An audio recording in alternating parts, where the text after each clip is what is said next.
कि डिसिप्लिन अगर रहेगा तो पार्टी आगे बढ़ पाएगी। हमारे नौजवान को समझने की ज़रूरत है।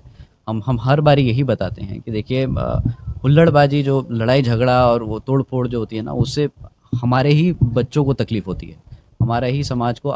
कल पार्टी जब सत्ता में आएगी और अगर इन पे आज ही मुकदमे दर्ज कर दिए जाए तो आंदोलन होना बंद नहीं हुए हैं।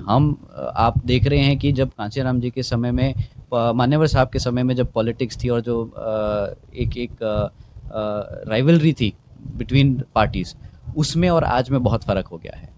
हमें आज अपने युवा को ध्यान में रखते हुए, उसके भविष्य को ध्यान में रखते हुए अपने आंदोलन चलाने हैं। हम आज ऐसे नहीं कर सकते जैसे पहले क्या था। राजनीति हर समय बदलती है, तो हमें समय के साथ बदलते हुए अपने काम करने पड़ेंगे।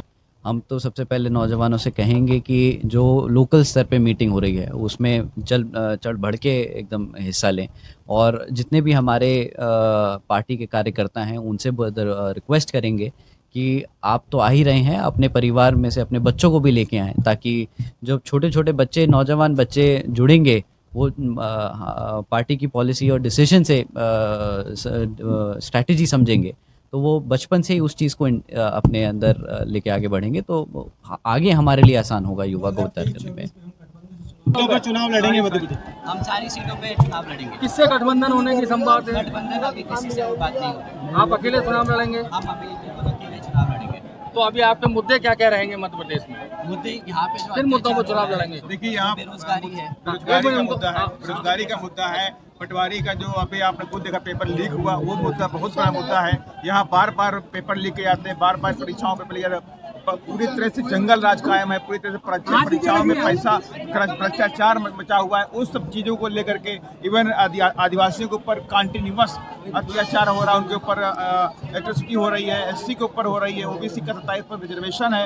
इन सब मुद्दों को लेकर के बहुजन समाज पार्टी पूरी ताकत के साथ में ताल ठोकने वाली। रणनीति की बात करें तो क्या रणनीति बनाई है अभी चुनावों को लेकर? खास तौर से आज तो आप उतार जनसमूह देख रहे हैं, मास देख रहे हैं कि आज पूरा जो कार्यकर्ता पूरे प्रदेश के अंदर से आ पाया हुआ है, तो आज ये आनंद जी की ही रणनीति है कि उसी रणनीति के तहत आज बीएसपी पूरी ताकत के साथ में जन आक्रोश के साथ में यहाँ पे आई हुई है। और हम राज्यपाल जी को ज्ञापन देने जा रहे हैं कि इस तरह की कार्रवाई करें, कठोर कार्रवाई करें सरकार के ऊपर, उनको नोटिस भेजें, ताकि जो आने वाले समय में दलित और आदिवासियों पर कोई अत्याचार न होने पाए, उसको लेकर के। आपके 2 विधायक अभी थे, उन्होंने भाजपा को समर्थन दे दिया। एक विधायक हमारी यहीं बैठी है, एक विधायक एक विधायक तो भाजपा में ही शामिल हो गए आप।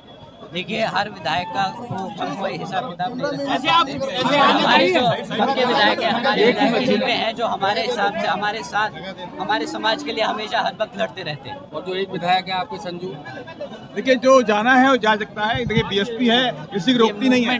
विधायक जाते हैं तो अकेले जाते हैं। बीएसपी का कार्यकर्ता, बीएसपी का जनसमूह बीएसपी के आज साथ में है, और जो विधायक गए हैं उनको बहुत जल्द एहसास हो जाएगा कि उन्होंने क्या स्टेप लिया, उन्हें खुद मालूम होगा। अच्छा आनंद जी, बस आप बता दीजिए, दल बदल को लेकर, जो आजकल दल बदल होता है, उसको लेकर आपकी क्या विचार है?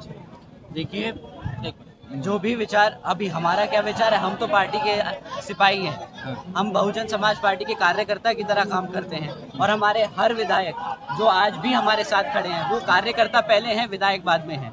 तो हमारे यहाँ दल बदलू का कोई हिसाब किताब नहीं है। हम इस चीज़ को ध्यान में, मायावती जी की भी सभाएं होंगी अभी। ये कहना है कि जो विधायक अगर उनकी हिम्मत है, दल बदल करते हैं, तो उनको पहले अपनी संस्था से रिजाइन करना चाहिए। और इसके लिए हम माननीय संसद के अंदर इस बात को रखने वाले भी हैं कि जो भी दल बदल होता है, पहले अपनी रिजाइन करें, अपनी पार्टी की संस्था से इस्तीफा दें, अपने पद से, अपनी विधायकी से इस्तीफा दें, उसके बाद जनता में जा करके अपना दोबारा चुनाव लड़ने का काम करें। बिल्कुल इस चीज़ का कोई वो बर्डन महसूस नहीं होता। हमें तो गर्व है कि हमें सीखने को और समझने को और साथ में काम करने का मौका मिल रहा है। अपने सारे इतने वरिष्ठ हमारे नेता लोग हैं, हमारे पार्टी के बहुत मेहनती लोग हैं, जिनके साथ हम काम कर रहे हैं। मुख्य एजेंडा क्या है? देखिए, मुख्य एजेंडा पिछले बहुत सालों से बीएसपी को 2012 से हम सत्ता से बाहर हैं, और हमने 12 से ही देखा है कि जब से हम बाहर हुए हैं सत्ता से, पिछड़े वर्ग पे, एससी एसटी ओबीसी हो और माइनॉरिटीज़ पे अत्याचार साल दर साल बढ़ता जा रहा है। तो मुद्दा हमेशा से वही था, हमारे सर समाज को इक्वालिटी दिलाने के लिए, हमारे पिछड़े वर्ग को दोबारा से वो राइट्स दिलाने के लिए, सेफ्टी सिक्योरिटी पे हम फिर से वही लड़ेंगे। 2 साल से लगातार एक ग्लैमर वाली नौजवानों में राजनीति थी। जी। आज अनुशासित राजनीति में आपने एक नया परिचय दिया है, जी तो क्या चाहते हैं आप? बीएसपी इस तरह कैडराज रही जी। है, आप भी चाहते हैं नौजवान भी कैडर के माध्यम से अनुशासित चले? देखो, हम सत्ता में रहने के बाद भी वो मदद नहीं कर पाएंगे जो एक पार्टी अपने समाज के लिए करना चाहती है। तो बीएसपी हमेशा से एक कैडराइज्ड, एक डिसिप्लिन्ड पार्टी रही है और आगे भी वही रहेगी। मैं हमारे नौजवानों से हमेशा से यही दरख्वास्त करता आया हूँ और आगे भी यही करता रहूँगा कि डिसिप्लिन में अगर हम काम करेंगे तो हम ज़्यादा और लंबा चल पाएंगे। कभी मैं नौजवानों के साथ बैठता हूँ तो नौजवान ऐसी चर्चा करते हैं कि आकाश आनंद जी प्रदेश में केवल नौजवानों की सभा करें, नौजवानों के लिए कैडर दें ताकि नौजवान ज़्यादा से ज़्यादा बीएसपी से जुड़े। इस पर क्या कहें?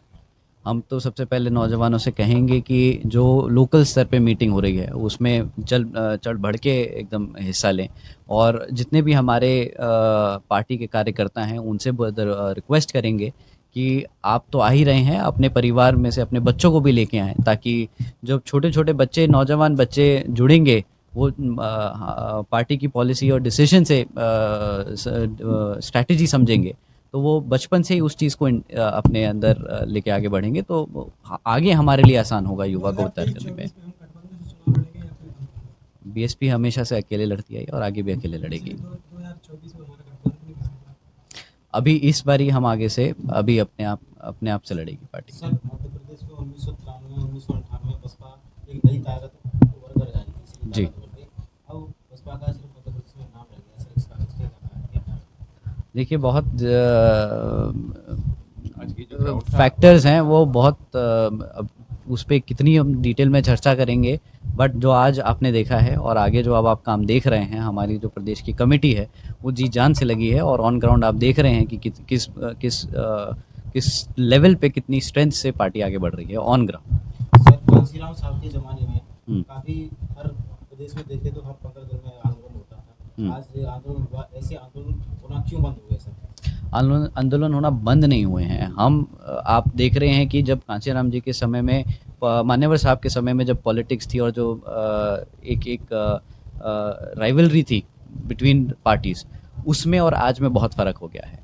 हमें आज अपने युवा को ध्यान में रखते हुए, उसके भविष्य को ध्यान में रखते हुए अपने आंदोलन चलाने हैं। हम आज ऐसे नहीं कर सकते जैसे पहले क्या था। राजनीति हर समय बदलती है, तो हमें समय के साथ बदलते हुए अपने काम करने पड़ेंगे। 2023 और 24 को एक चीज ग्लैमर क्लियर कर दिया है, क्या बीएसपी अनुशासित पार्टी अनुशासित तरीके से चुनाव लड़ेगी? अब ग्लैमर वाली राजनीति बीएसपी पसंद नहीं। हमारा एक्शन यही है कि हम ग्राउंड पे काम करेंगे और अपने पिछड़े वर्ग को और सर समाज में से गरीबों को और SC ST OBC को जोड़ेंगे और उसके साथ हम आगे बढ़ेंगे। बहुजन विचारधारा को घर घर तक पहुंचाने के लिए हमारे YouTube चैनल को बहुजन विचारधारा को घर घर तक पहुंचाने के लिए हमारे YouTube चैनल को सब्सक्राइब करें, लाइक करें।